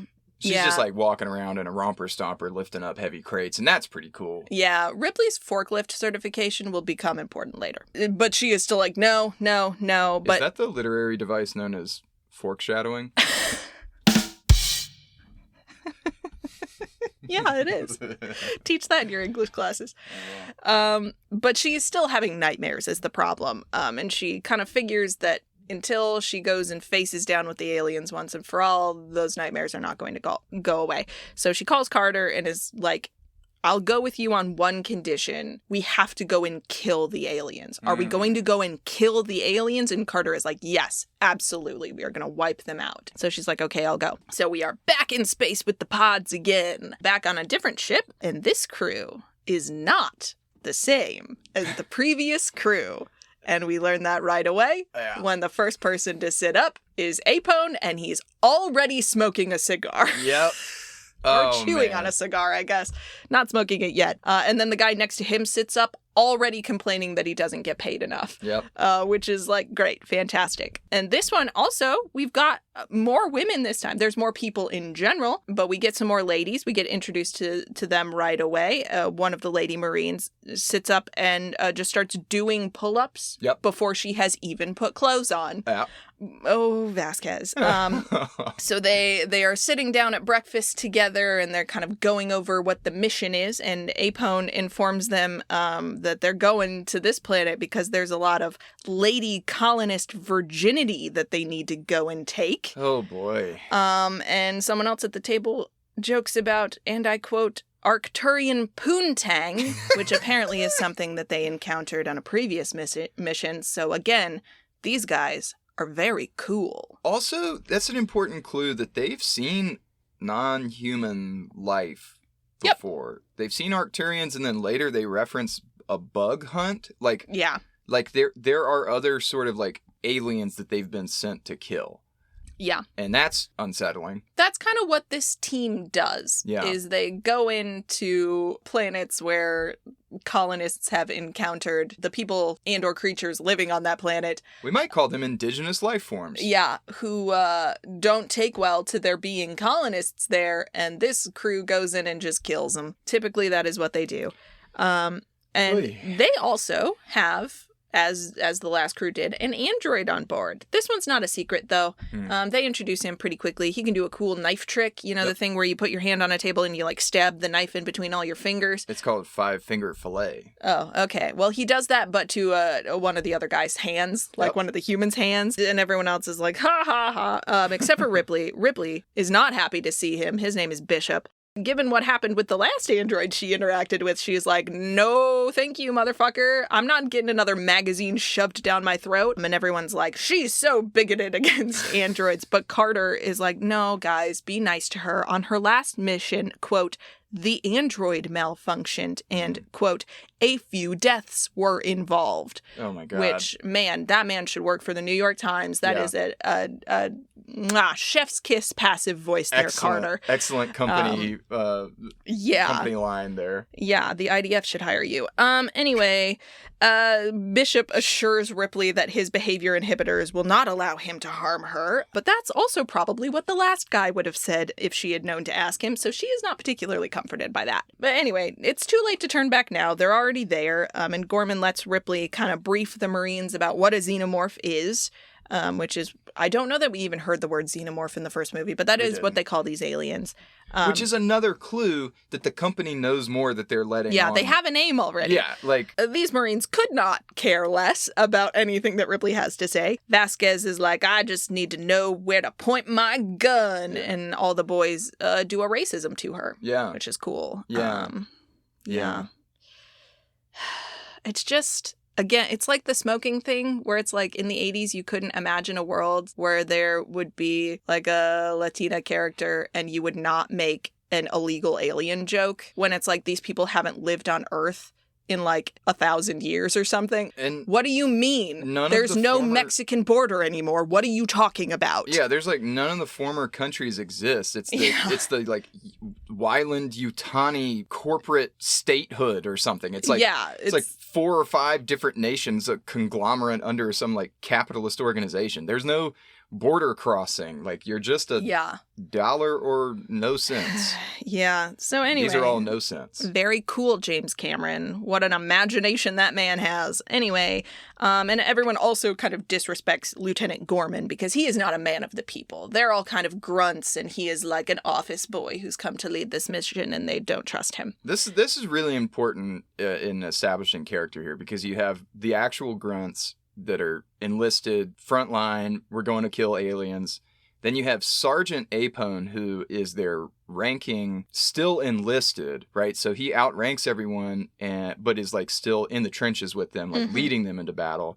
But then you have an officer, Gorman, who doesn't get respect because he's not boots on the ground with them. He's like a fancy college boy who became an officer and like is the guy in the chair making decisions for how these people who are risking their lives on the ground should be behaving. And we see how well that goes later in the film. Yeah, not great. So, yeah, the grunts, they're kind of idiots. But they have a cool yellow forklift to play with. And Ripley is like, oh, well, I do know how to do this. And so she kind of gets in this mech suit forklift, and she gains their respect by showing that she knows how to, like, move boxes from one place to another. She is a man of the people. Yeah, Ripley is a man of the people, and now they all know that. Right. So she has managed, even though they still don't believe her about how bad the aliens are, at least now she has differentiated herself from Gorman in a fundamental way. And I do love that scene because she just like rolls up to Apone and is just like, I just feel like I'm not doing anything. Is there anything I can do to help? And they just kind of look at her and like, I don't know. Can you? Yeah. She's like, I know how to use a forklift. I use that forklift. Yeah. So there you go. Give it a shot. And I love his reaction too. He's just chewing on his cigar and he's like, ha ha ha ha. Yeah. I love Apone. Yeah, Apone's great. So they're all ready to storm the beaches of Normandy with their big cool guns. So all the Marines pile into their Cybertruck, which they drive onto an airplane, which then flies down through some very early 80s CGI clouds to the surface of this planet. Transformers, blowing up aliens. It's not a transformer. It's just a Cybertruck. It's a Cybertruck in an airplane in a spaceship. Yeah, that then just falls onto the surface of the planet. And while they're doing that, Bill Paxton gives a very meaningful monologue about how badass he is and how big his guns are. And I think we can all agree it's very moving. Is that Bill Paxton? Yeah, I think so. Really? I'm pretty sure. From Twister? I could be wrong. Fact check me on this, listeners. Is that Bill Paxton? I'm pretty sure. No. Yeah, it's Hudson. Holy shit. Yeah, I'm correct. It's Bill Paxton who plays the character of Hudson. If Bill Paxton were anyone, I thought he was the final boy. No. What's the final boy's name? The dude that like... Ripley's Plaything? I don't know. I don't remember the actor's name. I've got his character's name in here. That'd be a better name for the colony. Instead of Hadley's Hope, Ripley's Plaything. Ripley's Plaything. She does not want to be here. Okay, so Bill Paxton struts his stuff. He's like... Yeah, he's like, we're the most badass people in the world. We got big old guns. I'm the best. And... Just like that. Just like that. And when they get down to the actual complex, this like compound built on the surface of the planet, it seems more or less intact, but it is very suspiciously empty. They go inside and they've got, their guns and their torches and everything. They keep just finding all these holes in the walls and the ceiling, and so they're splitting up into pairs with these motion trackers and just truly comical sized machine guns to search around for the source of all these holes, while Gorman, Carter, and Ripley are back in the Cybertruck watching them on screens. And all they really find is some abandoned hamsters, but the hamsters are still alive. They haven't starved to death yet. So it seems like they just missed whatever sort of party happened here. All of the people are gone. Gorman, Carter, and Ripley all go inside too, and they find sort of the remains of what looks like a barricade. But there's still no bodies and no people. They get to the med bay, and this is where Ripley sees these tanks full of face huggers. Fuck. And this is the first time we get a view of the underside of a face hugger.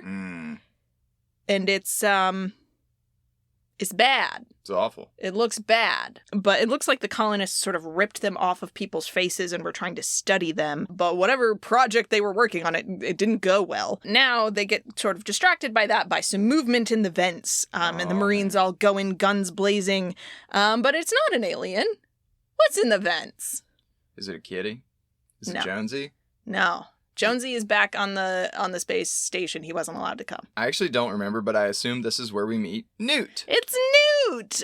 She is hiding in the vents, just like her mom told her not to. That's like the one thing we learned about Newt. Her mom was like, you can't be playing in vents. It's not safe. Joke's on you, Mom. And so they're like, oh my God, it's a child. Someone get Ripley. Shoot it. Oh. Well, yeah, first they're like, we're going to shoot it because it's a thing that's moving in the vents. And then they're like, oh shit, that's a person. Get Ripley. And Ripley has to like climb in and like grapple comfort her because Newt has been in the vents for a while. So she's a little bit sort of feral and nonverbal. And so Ripley has to, you know, when she tries to run, she has to like tackle her and wrap her body around her and be like, you're okay, you're okay. And eventually they get her, you know, sedate enough that the doctor lady Marine can take a look at her and basically say she's healthy, maybe a little sort of like malnourished, but no signs of alien have happened to her yet. She just appears to have been alone for a while. And she does not respond to Gorman's attempts to fully interrogate her because she's like 9 or something. Yeah. She's like pretty little. And Gorman is just like, tell me what you saw. And it's like, why would you think that would work? Gorman, have you never met a child before? What is wrong with you? It's just yet another clue that he's like wildly out of touch with actual people. Yeah, just any part of how the real world works. But Ripley brings her a hot cocoa and like washes her face. And lo and behold, she suddenly wants to talk. Weird. She tells her name. What's that I see under there? I think it's a pretty little girl. Yeah. She's like, oh no, I've made a clean spot. Now I have to wipe off the rest of your face. You know, how Ripley would have done with her own child. You remember? Hey, quick question. What was Ripley's daughter's name? Does anyone remember at this point? It's Newt now. Lost to history. Yeah, so Newt's real name is Rebecca. They find like this picture frame with her name on it or something, and she's like, no one calls me Rebecca except my brother, which is a very sad thing to say because her brother is dead. All her family is dead, and she knows that because she probably watched it happen. And she tells us that later when she's pissed off. They're dead, okay? They're all dead. Yeah, and Ripley tries to be like, well, the soldiers are here to protect you. You don't have to worry. And Newt replies, it won't matter. God. To her, these are just dead bodies in the making. But she does pass that comforting message along to her doll head named Casey that she carries around with her. She's like, don't worry, Casey, it's all going to be okay.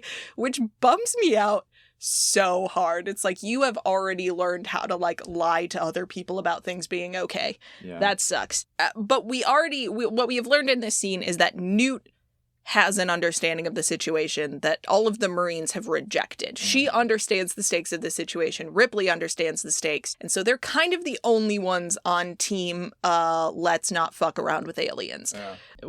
Bishop is not on that team. He's dissecting a face hugger, which he thinks is magnificent because the androids always think the aliens are magnificent. Yeah. And the Marines have finally figured out where all of the colonists' tracking devices are. So everybody they sent to this planet had a tracking device, and so they've got their computers up and running, and they're like, they're all clustered together in this one corridor for some reason. So let's go to this hallway and see what's going on with all these people, why they're all congregated there. And so they're going down this hallway. And the walls start to look a little bit organic. Mm. And it's getting hot. Like an incubator or something. It's like a dry heat. No, it's a very wet heat. It's like a very moist heat. It's humid. It's real humid. It's getting hot down here, Sarge. And they've got their cameras on, and Ripley is watching the screen, and she's sort of looking at a map of this building and is like, hey, this hallway is directly above the, like, nuclear reactor core that's providing electricity to this building. So if they use their guns... Their incendiary rounds that you gave them? They're gonna hit that nuclear core, cause an explosion. She says to Lieutenant Gorman, commanding officer, brains behind this whole operation. Didn't look at a map before he started this mission. So egg on his face. But hey, they found the civilians at the very least. Mm-hmm. They're all trapped in some wall goop. Yeah. Well, that's weird. Just real quick, Gorman's solution to that, by the way, is he tells people to empty their clips and turn over all their ammunition to APON so that they won't fire their weapons. Yeah. Instead of saying, hey, come out real quick. Yeah, and let's like reload with a different plan or different ammunition. Nope. No. They don't have guns now. Be defenseless. Yep. and just makes him keep going. Yep. And I hate him so much. Yeah, Gorman sucks. So the citizens that they have found are all very dead, with the exception of one living body who does a pretty good jump scare to him and begs them to kill her. As her chest rips open. Ugh. And they have, well, they're not totally defenseless. They do have flamethrowers still. Oh, true. But they don't have their guns anymore. So they torch this baby alien, but Gorman still has not given them an order to retreat, even though Ripley is sitting there like, that is an alien. You have to get them out of there right now. And their comms are just going to shit. Oh, yeah. Too, It's cutting in and out and all of that. And this is very bad because it's not just baby aliens. Mm-mm. There are grown-up aliens down there, and they are awake now. Oh, yeah. And they have the Marines surrounded. And so... They're coming out of the walls, man! Yeah, people are dying very quickly. There are like 40 of these Marines at the beginning of the movie, and almost all of them get wiped out in this scene. And Vasquez decides, fuck it, and starts shooting. Yeah. Which I can't entirely blame her for. But then acid starts spraying everywhere. Because you remember how they have freaking acid blood? Yeah. You know how that thing we conveniently sort of forget periodically throughout the franchise? That I think they did handle pretty well in Alien Romulus, I will say. Yeah, that was sick. The alien blood stuff in Romulus is good. Anyway, Gorman just freezes. He just like fully shuts down when people start screaming. And so Ripley is like, all right, I'm in charge now. And so she like kicks him out of the seat of the Cybertruck and just drives it into the building through the hallways and through the walls, trying to get to these Marines and rescue whoever she can. They almost managed to get 4 Marines inside the Cybertruck, but at the last moment, Vasquez shoots one of the aliens who sprays acid blood all over her boyfriend, who then dies. I don't even know if we learned his name. Yeah. He's dead. And somewhere in that, shuffle, Gorman gets thrown against the wall and knocked out. Which is like a stupid. toolbox falls on his head or something. Yeah, just something very stupid. I think that was he was trying to wrestle control of the vehicle back from Ripley, and then this thing hits his head, and she goes, "Oh, oops, well, guess I'm literally in charge now." Oh, darn. Yeah, dang. Yeah, so the people she manages to get on the truck are Vasquez, Hudson, who is Bill Paxton, who is talking a big game about what a badass he was, and I believe the other guy's name is Hicks. Yes, it is. Hicks. Yeah. That's Final Boy. Hicks is Final Boy, yes. And at that point, Ripley is like, we nuke this whole planet and we leave. We're not fucking around anymore. But Carter, of course, the company man, starts pushing back. He can't authorize that, you see. But this is a military operation, not a corporate one. Right. And with Gorman out of commission, Corporal Hicks is now in charge, even though he is one of the grunts, quote unquote. And wouldn't you know it, Hicks remembers how good Ripley was with that forklift, and he saw how she drove that Cybertruck through a building to come and save him, and so he's like, whatever she says. But bad news. Their escape plane, which was back on standby, sort of hovering up above, has some goop on it. Yeah. And you know what that means. No more escape plane. The plane manages to take off just long enough for the aliens to get to the cockpit, kill the pilot, and then it crashes down into the part of the building that the aliens were just in, which is also the part that had the nuclear reactor in it. The Marines start to kind of flip out over, and Newt is just sort of like, game over, man. Sorry, that's... Game over, man. Oh, fucking Bill Paxton should have won an Oscar for this movie. He's so out of control. An Oscar the Grouch for this movie. What's Newt like? But this is where Newt gives her most iconic line, where she's just like, we should go back inside. The aliens hunt at night, mostly. Yeah. They mostly come out at night. Mostly. That's why it's iconic, because she literally says it twice. They mostly come out at night. Mostly. Just truly the weirdest accent. Not sure where, I guess this is a colonist accent, but I don't know where it came from. Well, it mostly came from LV-425, isn't it? Mostly.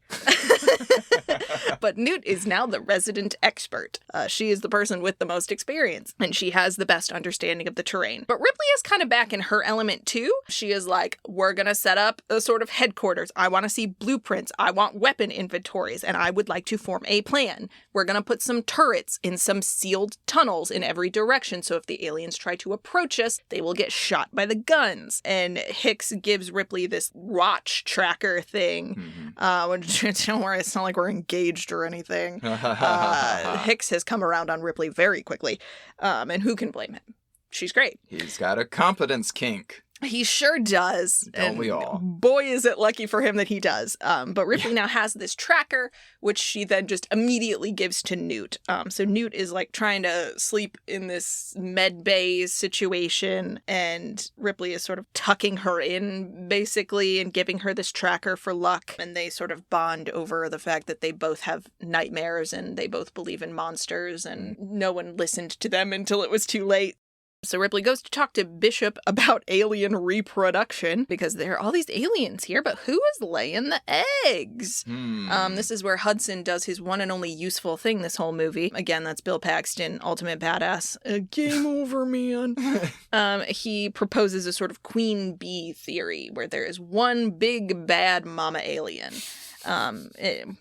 He happens to be right. I don't know, man. It's his one moment of clarity the whole movie. Here, Bishop also sort of inadvertently reveals that Carter asked him to preserve these facehugger specimens because he wanted them returned to the company alive. By the by. Of course he did. By the by, as soon as Burke said, oh, well, I can't authorize a nuclear strike, I would have put a bullet in his brain. Oh, yeah, absolutely. Right then. Absolutely. When we're like, hey, this is a military operation, this is a military coup. Do you want to die? Yeah, like, or you gag him and put him in handcuffs or something. Like, you have to... You cannot just let Carter have free reign of the place. That's upset. I mean, you worry about, like, going to jail when you get home, but, like... I don't. You're gonna die otherwise. That's the great thing about the military. You just go to military court. And yeah, Ripley doesn't work for the military, though. That's the thing. Like, she works for the company, so she would be the one who got in trouble, not the military guys. But anyway. Put him in a pod. She also doesn't believe in just murdering people outright, unfortunately for her. But Ripley is very mad at Carter in this moment. She's like, I'm going to report you to the ICC, which I guess is their court system or something. As far as I am concerned, you killed all of those colonists and all of those Marines. Just in this quest to make, like, alien weapons, because he is also the one who sent Newt's parents to the coordinates where the alien ship was, without giving them any warning whatsoever about what they were going to find there. Yep. So it's like, you also killed this girl's family right in front of them. How dare you? But she doesn't get the chance to put him in any kind of brig, because several bad things start happening all at once. Some aliens trip those turrets, which each have, like, 500 rounds in them or something, and just drain them of bullets. Because either there's so many aliens pouring into these tunnels, or the aliens are so resilient that the bullets just, like, aren't stopping them. Bishop notices then that crashed ship damaged those nuclear reactors from earlier. Now we have our clock, right? Yeah. Those are going to basically explode in, X number of minutes or whatever. Mm-hmm. And they're just going to take this whole planet down with them. And there is another shuttle on the big ship that they can call down remotely. There's not a person left up there to pilot it down, but they could, like, sort of pilot it down remotely, but someone has to go outside of their little safe room to this transmitter, and Bishop volunteers because the aliens don't care about androids. Right. They don't have organic bodies, so he is the safest to go out and do this. And he's a good android who was programmed to defend all the humans. I mean, he seems fine. He seems like we, as people who sympathize with Ripley, don't trust him at this point. At least I didn't. The first time I watched this, I was like, he's gonna turn on them. But at least at this point, he seems to be doing generally helpful things. He even is like, well, I don't want to do it, but you guys will just get killed immediately if you go out there, so I'll do it. And meanwhile, the aliens are kind of looking for other ways into the safety zone. Ripley and Hicks make an agreement to kill each other if either one of them gets face hugged, which is very romantic. I think we can all agree. Extremely romantic. And they have this very sexy, like, how to use a grenade launcher conversation. Oh, yeah. And it's at this point that Ripley goes to check on Newt. That's right, because she has to have the gun. So she knows how to use a grenade launcher now, and so she goes and checks on Newt, who is now hiding under the bed. So Ripley gets down onto the floor with her, and they both sort of go to sleep.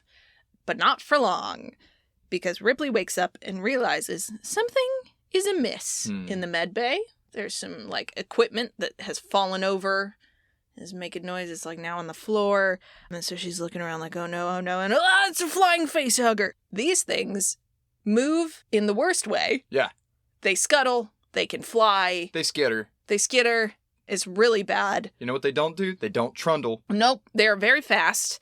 They're faster than it looks like they should be. So now there are facehuggers in this sealed room with them. Mm-hmm. There are actually 2 of them, though they only see one of them initially. And so they're trying to wave at the security camera to get the attention of the people in the other room who have like a monitor for the security camera. But Carter sees that and just turns the monitor off. Cool. So they are alone, and Ripley is like, she's trying to break the glass windows. The glass windows won't break. And so she takes a lighter out of her pocket and sets off the sprinklers, which doesn't do anything to hurt the facehuggers, but it does get the attention of the soldiers in the other room. But there's like one facehugger on one side of the room trying to get to Newt, and the other one is trying to get to Ripley. And Newt fares a little bit better because Ripley does get, it's like wrapped around her neck and its little finger things are on her face, but the soldiers get in there just in time and rip it away from her face and kill it with like seconds to spare. And so Ripley at this point is like, all right, Carter. Yeah. Now you've tried to kill me directly. Because her theory is that he wanted to get either one or both of her and Newt sort of alien pregnated so that he could just freeze them and sneak their bodies in through the quarantine. If it was Ripley and Newt that this happened to, then he could just kill all of the Marines so there was no one there to question his story and come up with whatever story he wanted to and sell that to the company when he got back.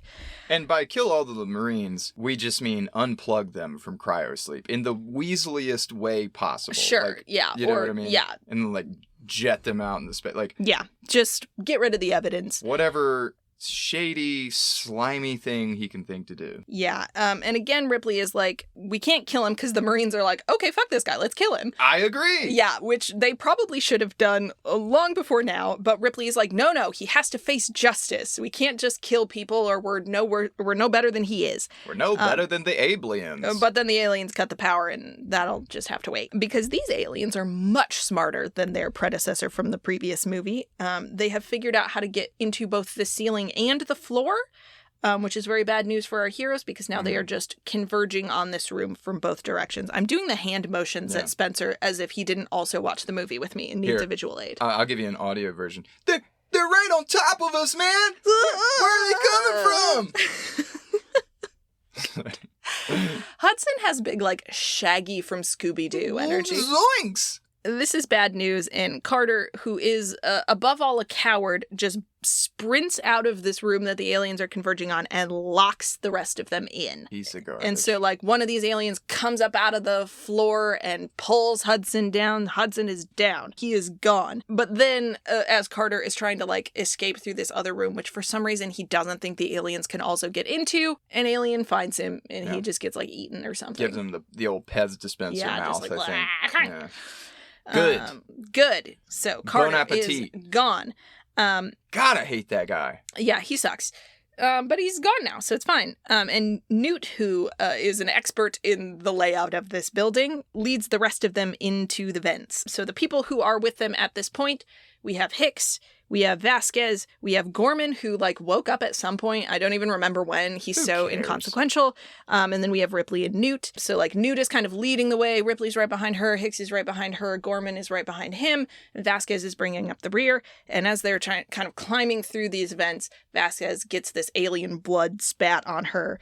And so she is, like, kind of not able to move anymore. And Gorman goes back for her in his, like, one redeeming moment in this whole stupid movie, because Vasquez was, like, particularly mad at Gorman for leading them all to their doom, basically.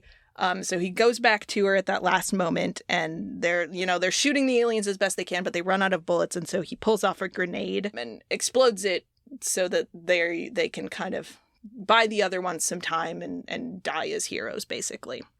So they die, but they have also, like, cut off the aliens who are behind them in the vent from being able to continue chasing after them. So it's Ripley, Hicks, and Newt now, and no, Newt falls down the chute. Oh, shoot, Newt, don't fall down the chute.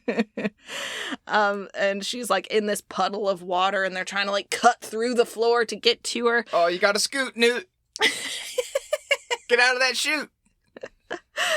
But oh no, there's aliens in the water, and they drag her down, and Hicks just probably fairly assumes that she is a lost cause at this point. He's like, come on, Ripley, we gotta go.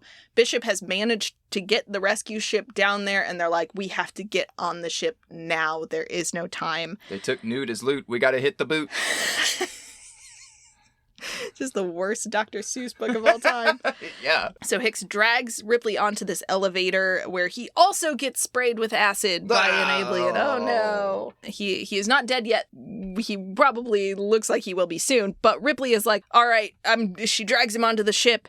And once again, just immediately leaves the ship, even though it is set up right there. And Bishop is like, I have to go now. We have to go now. And she's like, no, my cat. My daughter. Newt. The kid.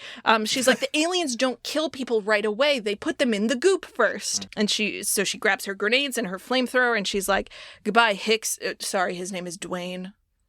Which this is also the scene where we first, I believe in the whole series, find out that her name is Ellen.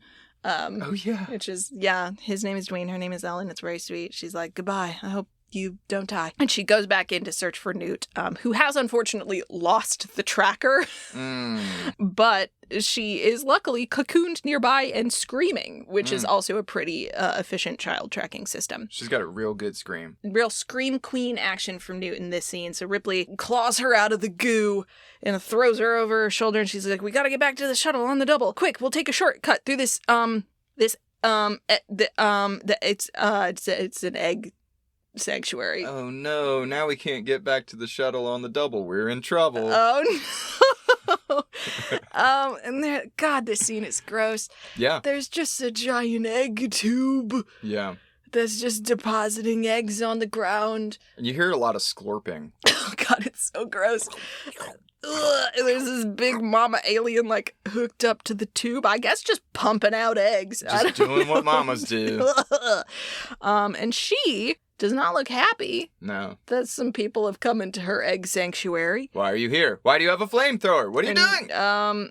She's got some friends, but Ripley does, as you just mentioned, have a flamethrower. Heck yes, and the mama alien is smart enough to know what the flamethrower is. Mm-hmm. And she knows that if provoked, Ripley will just torch all of her eggs. Absolutely. And so Ripley and Newt are just creeping very slowly out of this room. They get all the way to the door where Ripley is like, yeah, fuck them kids, and torches all of the eggs anyway. Hell yeah. And this scene is so goopy. It's so much It's just goop. so goopy. So much goop. And it's also pretty stupid because now Mama Alien is got nothing left to lose. Yeah. She's ready to fight. She rips off her egg tube and goes hunting. And here's where I will give my PSA.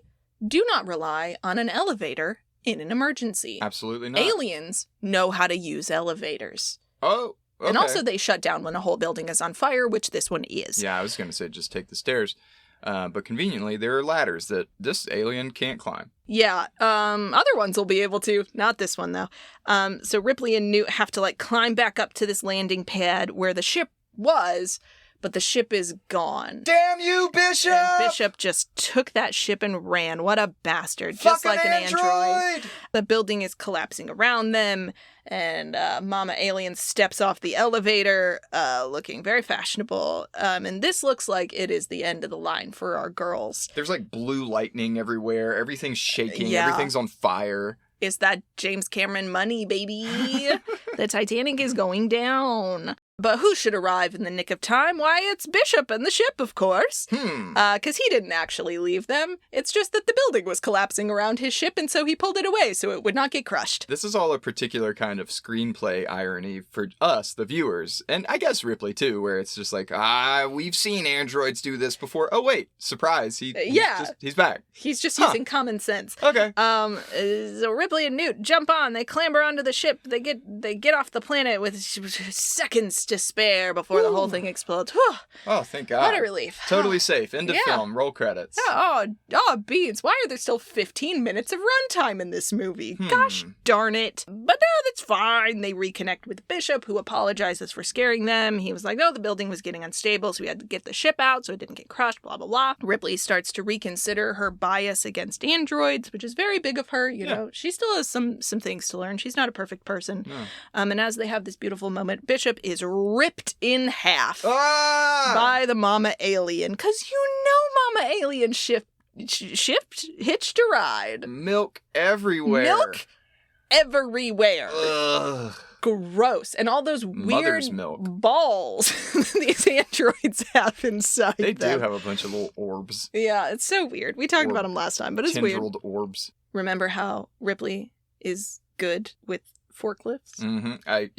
I think that's been well established in this film. That's great that you remember that, because this movie just became a mech anime. Transformers, Ripley gets a suit. Yeah, she goes and she puts that forklift back on, and come on, Ripley, say it. Call the Queen Alien Mother a bitch. Yeah. She does it, because it's great. She always calls somebody a bitch. And y'all already know she uses her yellow forklift suit to box the alien and punch that bitch right out the airlock. It's awesome. But she also does, unfortunately, kind of punch herself down the airlock a little bit. Oh, no. And so the mama alien grabs Ripley just as the airlock opens. But luckily, she is the strongest woman. And so she is, like, one-handed grabbed onto, like, the lip of the airlock. And she has, like, an alien attached to her and the entire vacuum of space. A giant alien. A giant The biggest suit. Alien. The mech suit falls. The alien eventually gets sucked out into space, and all Ripley loses is a shoe. Yeah. Like, strongest woman alive. Amazing. But she crawls her way back out of the airlock, and she shuts the airlock. Alien out in space. Whew. We're fine. And Newt lives. R.I.P. Bishop. And then calls her mommy? Yeah. Which is... We get it. We get it, Jim. Like, her actual mom was alive, like, a week ago. Yeah. Anyway, it's Whatever. fine. I guess we're supposed to find that very sweet. And then Hicks has a bandage eye patch sort of thing. He looks very cool. And Hicks, look, he's your dad now. Yeah, Hicks and the upper half of Bishop also live, because Bishop, it's not like it's blood. Gurgle, gurgle. He's like, you just have to, like, put his chip into a new body and he's fine. So that's nice. And so Newt asks Ripley if they're going to get to sleep all the way home and if she can dream. And Ripley says, yes, they both can. Roll credits. That's Aliens. That's 2 whole movies. That's 2 whole movies. Only about 7 more to go, and then we've synopsized the franchise. Okay, so in Alien Romulus, the guy from the Shadow and Bone TV show is there. Now, don't skip my favorite, which is Alien... Wait. Shit, what's the third one called? Evolution, Resurrection. Resurrection's the 4th one, and it's terrible. Prometheus. Maybe it's Revelation is the 4th one, and Resurrection is the 3rd one. I think you're thinking of the Matrix movies. They all have the same naming conventions. And the same stupid plot points and problems. Like, they just get worse over time.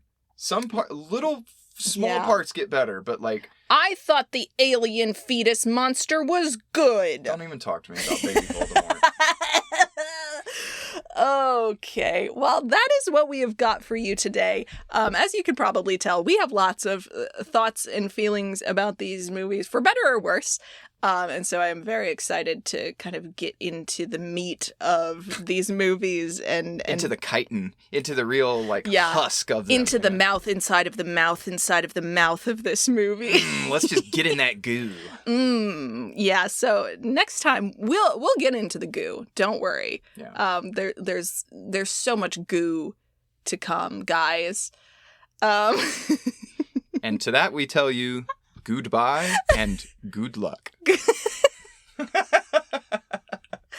Yes, so join us next time here at A Safe Place for Boys for more compassionate conversations about masculinity in media and in space and in capitalism. Scoots your boots right into that suit for another grand episode. Mostly. Mostly.